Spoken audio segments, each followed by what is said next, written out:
अखन अहाँ सब सुन रहल छी मदनेश्वर स्थान मदना से दुल्हन म्यूजिक की शानदार प्रस्तुति।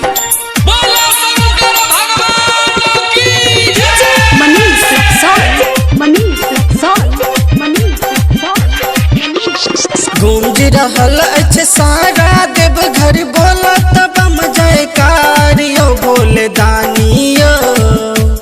गूंज रहल अच्छे सारा देव घर बोला तब जयकार यो बोले दानियो।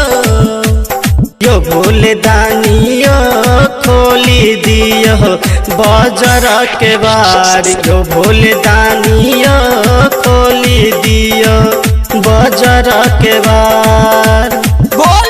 गूंज रहल अच्छे सारा देव घर बोला तब जयकार यो बोले दानियो। यो बोले दानियो खोली दियो बाजार के बार। यो बोले दानियो खोली दियो बाजार के बार। Mix by DJ Manish Raj.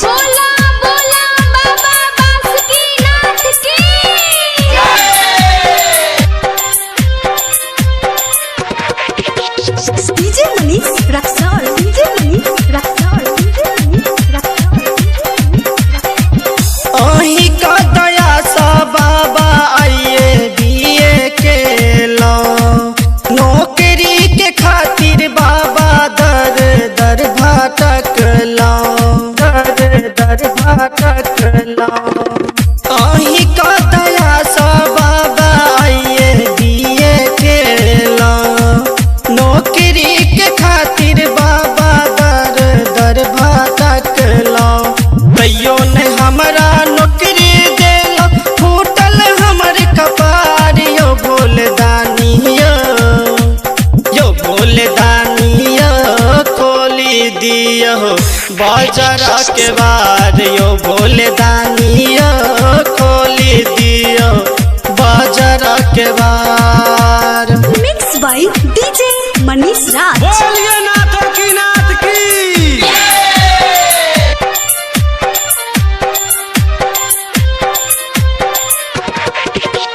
DJ Manish Raxaul, DJ Manish Raxaul, DJ Manish Raxaul. Sultanganj सा बाबा जल भरी एलो। डर लग यो बाबा सुइया पहाड़ पर यो, सुइया पहाड़ पर यो। सुल्तानगंज सा बाबा जल भर एलो यो। डर लग यो बाबा सुइया पहाड़ पर यो।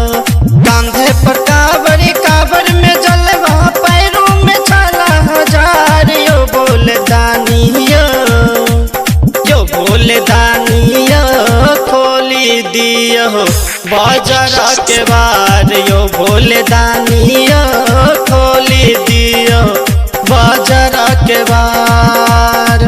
रिकॉर्डिंग बाय दुल्हन स्टूडियो मदनेश्वर स्थान मदना 9006831112।